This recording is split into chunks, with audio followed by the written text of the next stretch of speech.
어떤 싸움이건 먼저 뚫리는 쪽이 지게 되어 있고 또 뚫고 지나가는 쪽이 승기를 잡게 되어 있습니다. 그럼 우리는 이 믿음의 싸움을 싸우는 자들인데 우리에게 있어서 우리 신앙 전선에 있어서 이상은 없는가? 이 영적 전투에 있어서 우리가 내보낼 만한 이 믿음 돌파할 만한 그러한 돌격대들이 있는가? 아니면 계속해서 뒤로만 밀릴 것인가? 이 믿음을 치고 나가는 것이 중요합니다. 이 믿음을 가지고 선봉에 서서 뚫고 나아갈 때 그때 우리가 세상을 이겨낼 수가 있고 또 사단을 이길 수가 있고 또 모든 악한 것들을 이겨낼 수가 있습니다. 그러면 이 믿음으로 돌파해내는 이 능력이라고 하는 것이 어떻게 주어질 것인가? 이 믿음 돌파를 가능케 하는 그 원인이 요인이 무엇이겠는가? 오늘 본 말씀을 통해서 살펴보도록 하겠습니다. 첫 번째 요인은 하나님의 은혜를 경험하는 데 있습니다. 은혜의 경험이야말로 우리로 하여금 이 세상의 전장에서 하나님의 힘을 달고 종횡무진할 수 있는 화력을 얻는 겁니다. 이제 우리 신앙이라고 하는 것은 알고 동의하는 데에서 그치지 않고 체험된 신앙이죠. 체험된 신앙. 나에게서 체험되고 체득되고 내가 경험해본 그 믿음이 우리로 하여금 세상의 모든 시험을 밀칠 수 있는 겁니다. 그냥 아는 것과 실전을 해보는 건 다르죠. 처음에 운전하려고 그러면 이론은 버삭합니다. 오른쪽 왼쪽 멈췄다가 갔다가 실제 하다 보면 어려움을 겪게 되는데 그런 것들이 경험이 돼서 안전한 그런 실력을 갖게 되는 겁니다. 오늘 본문 3절 말씀을 보시면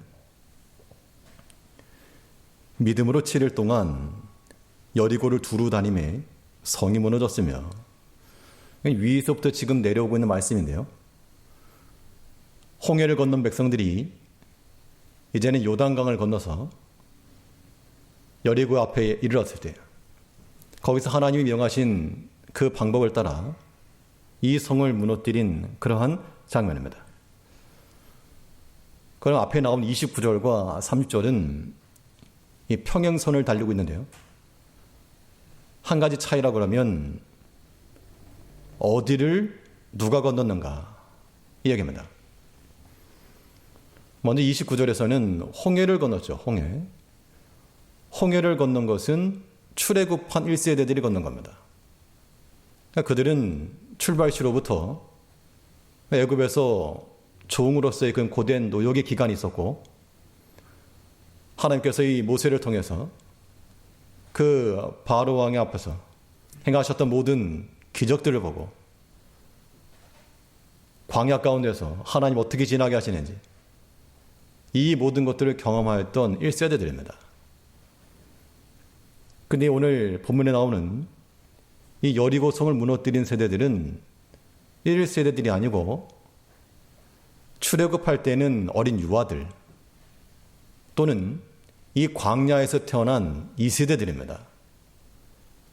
그럼 이 사람들에게 있어서 애굽의 사건은 기억나지도 않을 것이고 뭐 홍해 사건이라 그래도 뭐 어렸을 때 뭐 갓난 아기 때나 있었을 것이기 때문에 이거 모르는 겁니다.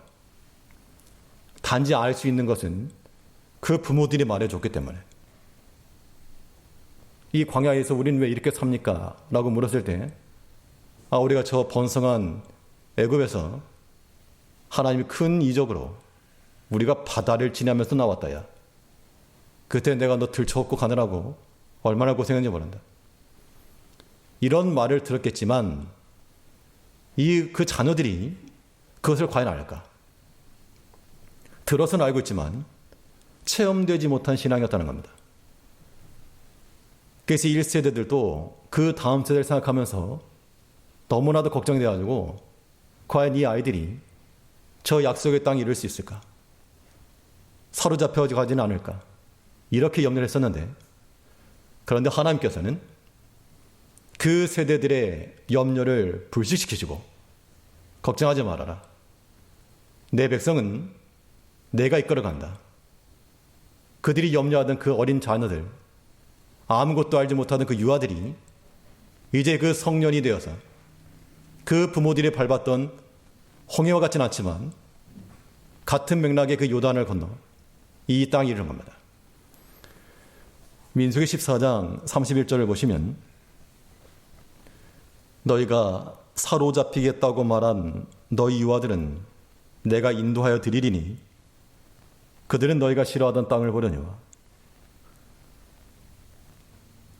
이 광야 백성들이 하나님을 시험하고 원망하다가 40년간 돌리면서 하나님을 원망했던 너희들은 들어가지 못한다.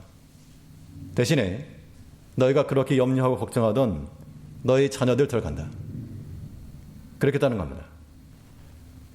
그럼 여기서 이제 중요한 건 뭐냐면 그 다음 세대들이 부모로부터 들었던 그 신앙을 자기가 체험하고 자기가 경험하는 데 있다는 겁니다. 이런 과정들이 우리 가운데 있어야 됩니다. 이건 비단 이 당시만 아니고 오늘 이 한국교회가 처한 상황이 그렇습니다. 잠깐의 어려운 시기를 다 당했는데 그래도 우리는 하나님께서 하나님의 백성도 인도하실 것을 믿고 이들이 체험된 신앙이 될 수 있도록 우리가 잘 이끌어 줘야 됩니다. 체험된 신앙이 되려면 1차적으로는 이 가정에서의 부모님들의 역할이 가장 중요하고 또 교회적으로도 중요한 역할이 있습니다. 우리 자녀들에게 어떻게 체험을 시킬까? 어디를 데려갈까? 어디를 보여줄까? 물론 그런 것들도 한 방법이 되겠으나 무엇보다도 우리는 이 자녀들에게 그 말씀의 맛을 가르치고 예배의 즐거움을 알려주고 기도의 능력을 보여주는 것이 중요합니다. 아직 이 부모들의 믿음에 이르지 못하지만 그래도 자녀들에게 혹은 아직 초신자와 같은 이들에게는 그런 것들이 필요하고 또 적응해야 됩니다. 저는 이 중고등학생들에게 이 성경 노트 잘 쓰면 장학금을 지급하겠다. 당에서 의논하고 한번 공포를 발표했었죠. 저번에 한번 거뒀습니다. 뭐 다 낸 건 아니지만 6명 냈는데 그 중에서 제가 한 학생의 노트를 보고 깜짝 놀랐습니다. 물론 설교한 내용을 적혀냈겠지만 참 이거 참 깔끔하게 참 잘 정리했다. 나중에 이거 나 좀 빌려달라고. 어디 설교하러 갈 때 그것 좀 쓰려고. 어떤 분들은 그렇게 생각할 수 있습니다. 뭐 그런 거 쓴다고 장학금이라고 주느냐. 생각해 보십시오. 이 세대 가운데서 손에 핸드폰 들고 다니는 아이들이 그 손에 펜을 들어서 하나님의 말씀을 적는 것이 작은 일입니까? 그렇지 않죠. 그 쓴 흔적을 보면서 그래 들었구나. 그 생각을 하는구나. 제 마음에 굉장히 흡족함이 있었습니다. 또 어떤 한 학생은 나중에 좀 밀려가지고 유튜브에서 몰아보게 해가지고 다시 듣기 하면서까지 적었다. 이걸 우리는 금정적 측면으로만 생각할 게 아닙니다. 돈이 아깝다 그러면 사람에서 지하면 되니까요. 우리 자녀들이 그 그렇게 해서라도 하나님의 말씀을 적고 읽고 보고하는 것 중요합니다. 이 체험된 신앙이 될 때 그 믿음 가지고 이 성이 무너진 겁니다. 여리고 성을 무너뜨린 것이 그들이 총이 있었습니까? 칼이 있었습니까? 아니면 공성전을 하기 위해서 건축을 쌓았습니까? 그 요단을 건넌 하나님의 크신 능력을 경험하였기에 그 은혜의 경험이 그 성 앞에 이르게 하였고 그것이 또한 이 성을 무너뜨린 겁니다. 이제 믿음의 돌파가 일어나려면 우리도 마찬가지예요. 성인들도 마찬가지입니다. 하나님 은혜의 경험이 일어나고 먼 과거 이야기가 돼서 안 되죠. 옛날에 그랬다. 지금이 어떠한지를 보시고 우리 또한 체험된 신앙이 될 수 있도록 경험해야 됩니다. 욥은 이렇게 말했습니다. 욥기서에 보면 욥기 42장 5절에서 내가 주께 대하여 귀로 듣기만 하였었더니 이제는 눈으로 주를 배움나이다. 전에 하나님에 대해 들었답니다. 하나님은 능력의 하나님이시요 창조의 하나님이시요 들었는데 이제는 내가 직접 눈으로 봅니다. 이 말인즉슨 참으로 하나님은 살아계시는구나. 참으로 하나님 능력의 하나님이시구나. 참으로 하나님은 악한 자를 벌하시고 선한 자에게 은혜를 베푸시는구나. 이런 것들이 경험되고 체득되어질 때 그때 이런 신앙 고백을 할 수 있는 것이죠. 이 믿음의 여정이라고 하는 것 많은 시험이 옵니다. 참으로 밀물같이 하나 끝나면 또 하나 들어오고 이 또 하나 끝나면 또 다른 거 들어오고 쉴 수 없이 몰려드는 이러한 시험의 때에 우리가 이 믿음으로 돌파해내려면 하나님의 은혜를 우리가 체험하고 경험해야 됩니다. 그럼 체험된 신앙이 되려면 가장 좋은 방법은 이 하나님 은혜의 원천을 확보하는 데 있습니다. 요즘 무슨 기술도 원천 기술이 중요하죠. 은혜의 원천을 확보하는 데 있는데 그 은혜의 원천이 무엇일까? 당연히 하나님 말씀에 있습니다. 그래서 우리가 그 말씀을 가까이 하고 사랑하고 또 듣고 반복하는 것. 이것은 우리로 하여금 은혜의 사람이 되게 만드는 것이요. 믿음으로 돌파할 수 있는 힘을 더한다는 겁니다. 여호수아 3장 4절 말씀을 보시게 되면 요단을 건너게 되는 그 과정이 소개가 되고 있습니다.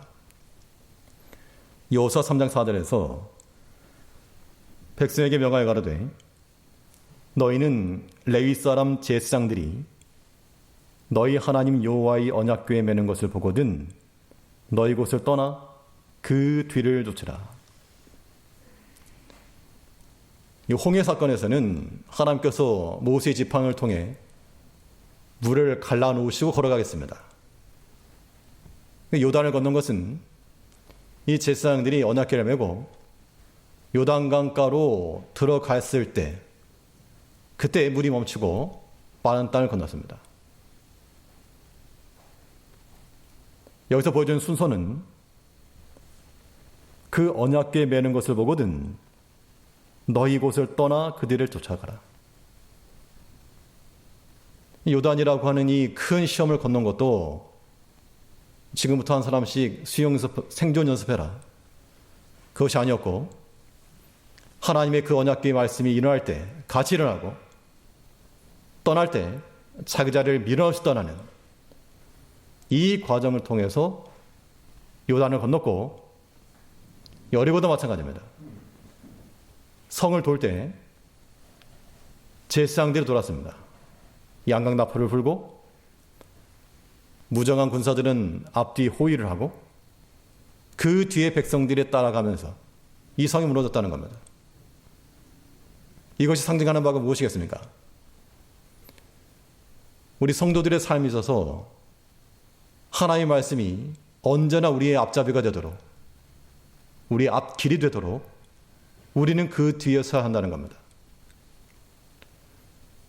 길을 여시는 여호와 하나님께서 앞서 나가시고 여호와께서 선두에 서실 것이라. 그 선두 자리는 하나님께 드리고 우리는 그 뒤를 따라 나아갈 때 이것이 우리를 하여금 돌파케 한다는 겁니다. 그 말씀에서부터 하나님의 은혜가 내려오기 때문에 우리는 하나님의 말씀에서부터 힘을 얻고 소망을 얻어야 됩니다. 전쟁이 없을 때라도 또 이동하지 않을 때라도 이 백성들이 살던 모습은 성막을 중심으로 해서 동서남북 지파들이 모여 살았습니다. 3개 지파씩.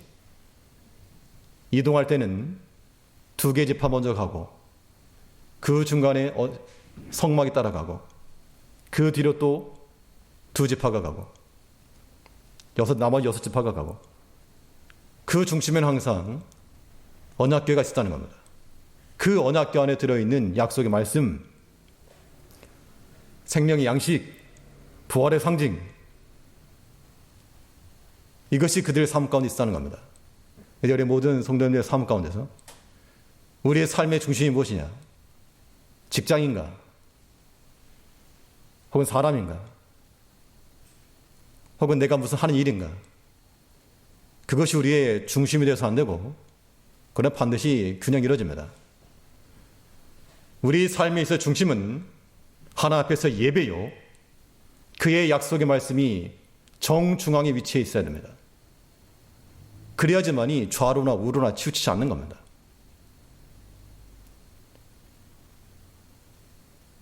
하나님께서 우리에게 은혜를 주시는데 그 은혜를 얻기 위해서 이 중심을 잘 잡는 방법은요. 모든 게 거의 다 마찬가지지만 어떻게 하면 중심을 잡을 수가 있습니까? 1번 자세를 높인다, 2번 자세를 낮춘다. 자세를 낮추는 데 있죠. 그래서 우리가 하나님의 은혜를 받는다 할 때는 하나님의 말씀을 따라가되 그냥 따라가지 말고 자세를 낮춰서, 이걸 우리 성경적 용어를 말하면 이 겸손한 마음이겠죠. 그 겸손한 마음 가운데 하나님께서 은혜를 쏟아부으신다 그랬습니다. 야고보 4장 6절에서 그러나 더 큰 은혜를 주시나니 그러므로 일러스되 하나님이 교만한 자를 물리치시고 겸손한 자에게 은혜를 주신다 하였느니라. 며칠 전 뉴스를 보니까 그 태국에서 한 고래 뉴스가 나오더라고요.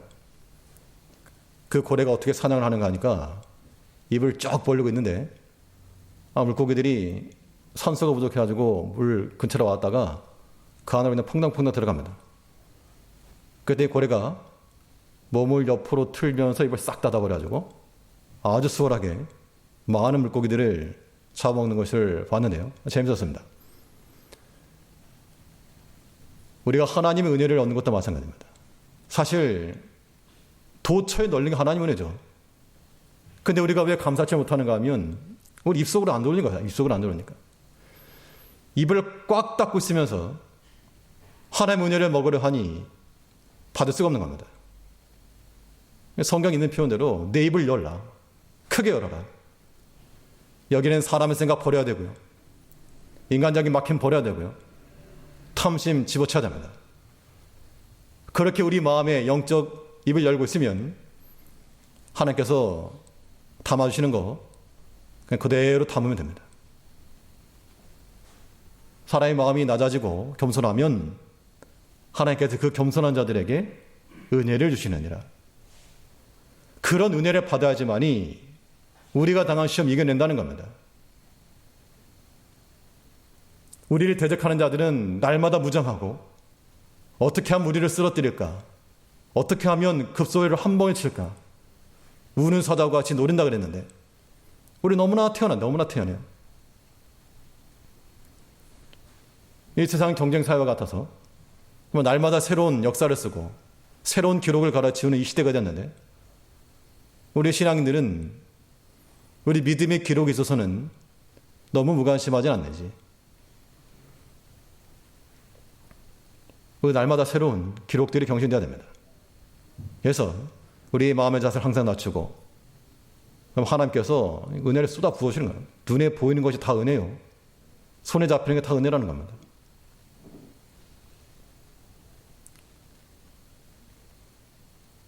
하나님의 은혜를 체험하고 경험하여서 그 경험된 은혜로 모든 시험을 능히 돌파해 나가는 능력 있는 우리 성도님들 되시길 바라겠습니다.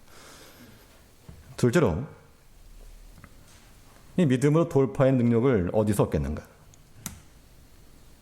두 번째 요소는 우리 사명을 집중해야 됩니다. 집중된 사명을 통해 시험을 이겨내고 믿음을 지켜낼 수 있습니다. 이 사명이라 말할 때는 우리 양면을 생각해야 됩니다. 하나는 내 몫의 대인 십자가, 자기 몫의 십자가 분명히 있습니다. 하나님께서 각자에게 자기가 감당할 만한 그러한 십자가를 주셨는데, 사명을 주셨죠. 그러면 그거 잘 감당하면 되는 겁니다. 그 자기 역할이라고 하는 게 분명히 있습니다. 우리 본문 히브리 11장 3절을 보시면 믿음으로 7일 동안 여리고를 두루 다니매 성이 무너졌으며, 이 여리고 성 무너뜨리는 것도, 요단을 걷는 것도 하나님께서 명하신 대로 그 질서를 따라 자기의 역할들을 감당했을 때 일이 이루어진 겁니다. 이건 특별히 요단강 도하에서부터 연결이 되는 건데요. 여호수아 6장 5절 말씀을 보시면 이렇게 나와 있습니다. 여호수아 6장 5절에서 제사장들이 양각 나팔을 길게 울려 불려서 그 나팔 소리가 너에게 들릴 때에는 백성은 다 큰 소리를 외쳐 부를 것이라. 그리하면 그 성벽이 무너져 내리리니 백성은 각기 앞으로 올라갈지니라 하시매. 여기 보시면 역할 분담되는 걸 알 수가 있습니다. 먼저 언약궤를 매는 그러한 사람도 있었고, 또 제사장들은 양각 나팔을 잡고 그걸 불어야 됐고, 또 그 앞뒤로는 무정한 군사들이 앞과 뒤를 따르고, 또 그 뒤에는 백성들이 따랐습니다. 그러면 제사장에게는 제사장의 역할이 있고, 무정한 군사에게는 무정한 군사의 역할이 있고, 뒤따르는 백성들에게는 그 백성으로서의 역할이 있다는 겁니다. 그럼 자기 몫의 일을 잘 감당하면 되는 겁니다. 근데 하라는 건 하지 않고 엉뚱하게 나도 저거 나팔 한번 불어보고 싶다.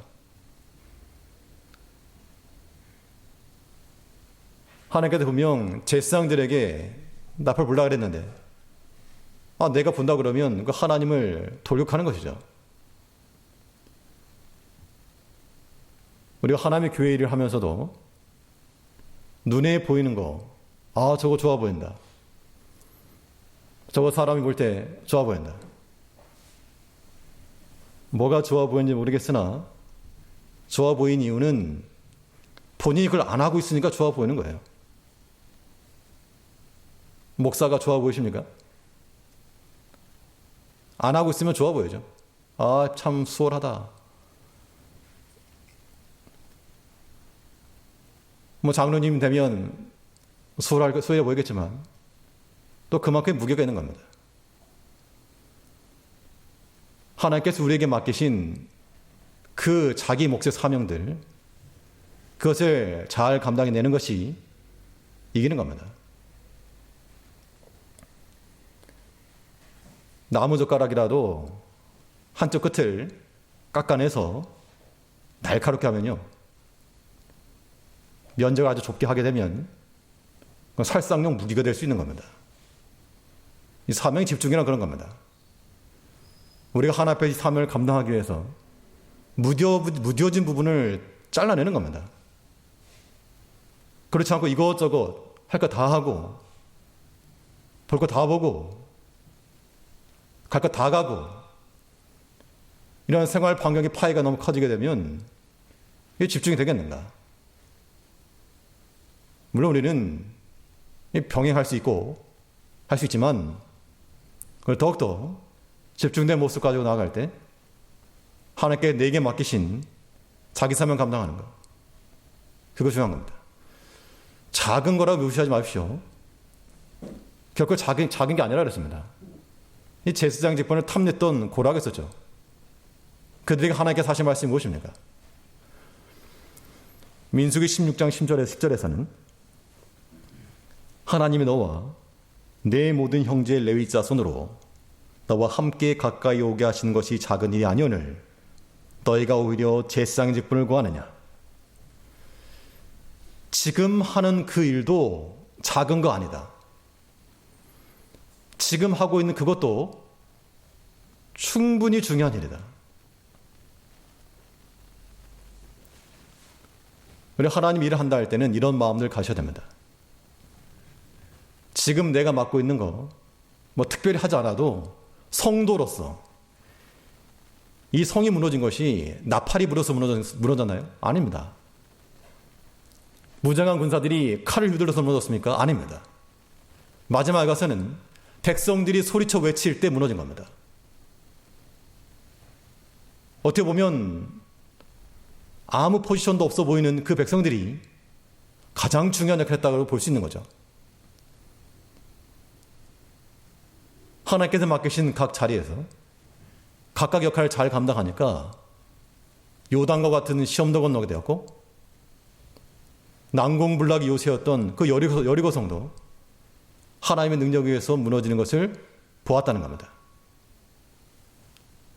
이런 집중된 사명을 통해서 우리가 모든 시험을 이겨내는 겁니다. 오늘 우리 여러 가지 어려움을 당할 때라도 때로는 다 내려놓고 싶다. 이 말 저 말 듣고 싶지 않다. 아무도 모르는 거라서 그냥 신앙생활 하고 싶다. 그런 마음이 들 때도 있습니다. 인간적으로. 그러나 그런 일들이 우리 가운데 임할 때 우리 하나 앞에서 외적인 거 다 지어버리면 오직 하나만 남게 되는데 하나님께서 내게 맡기신 사명 그거 하나만 온전히 붙들면 어떤 시험이라도 뚫어내고 지나갈 수 있는 겁니다. 그런데 사명에는 내 개인의 사명만 있지 않고 전체로서 감당해야 될 전체 몫의 사명도 있습니다. 이 전체 몫의 사명도 잘 감당해내는 것이 중요한데요. 이 히브리서 11장 29절 3절을 같이 보시면 믿음으로 저희가 홍해를 육지같이 건넜으나 또 3절에서는 믿음으로 7일 동안 여리고를 두루다니매 여기서 이제 주어가 29절에는 있지만 3절에서 안 보이죠. 30절에서의 주어는 29절에 있는 저희가 이 백성들입니다. 이건 무슨 모세 한 사람 혹은 여호수아 한 사람 제사장 몇몇 이것을 의미하지 않고 모든 백성들의 총류를 말하는 거예요. 총. 그들이 모두 다 함께 홍해를 건넜고 함께 요단을 건너고 함께 여리고를 두루 다녔다라고 말하고 있습니다. 그러니까 우리는 개인의 신앙도 참 중요하고 개인 신앙 중요합니다. 이 개인의 신앙을 더욱 완수시켜 나가는 것이 바로 이 공동체 신앙이 있습니다. 함께 하려면 어떤 작업이 먼저 필요합니까?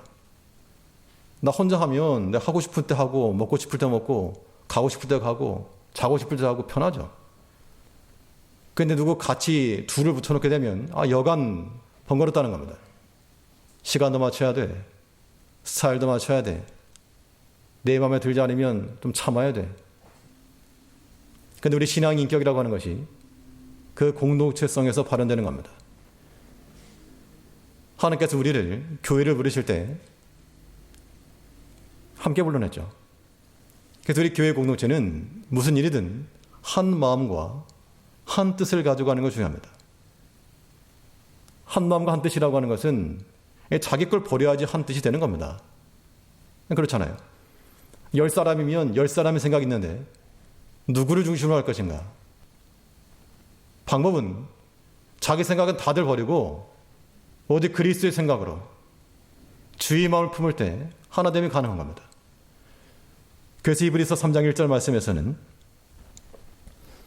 그러므로 함께 하늘의 부르심 입은 거룩한 형제들아 우리의 믿는 도리의 사도시며 대제사장이신 예수를 깊이 생각하라.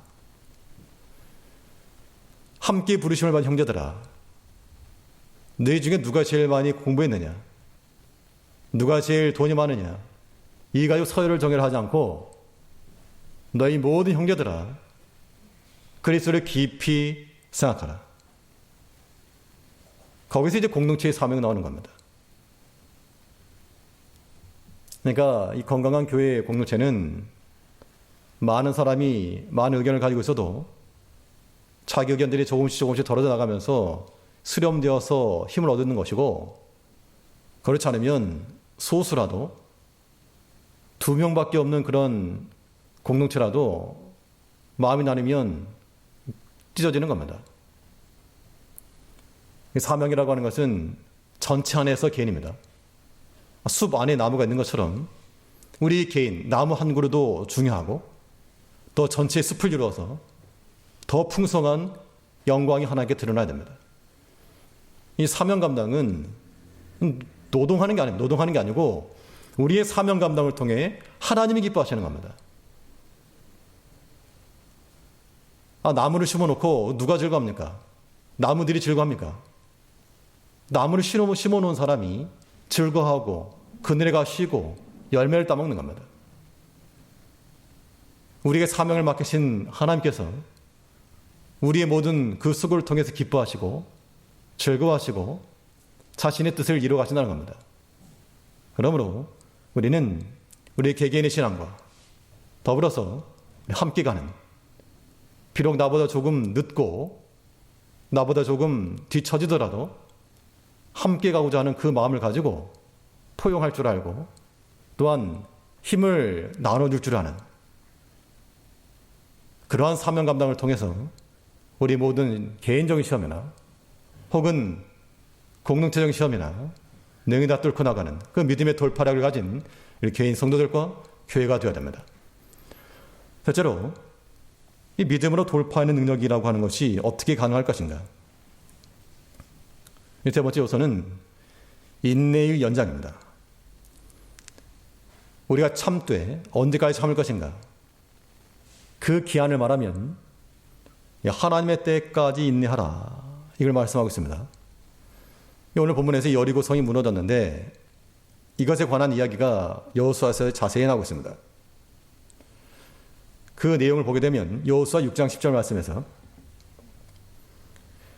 내가 너에게 명하여 외치라 하는 날에 외칠지니라.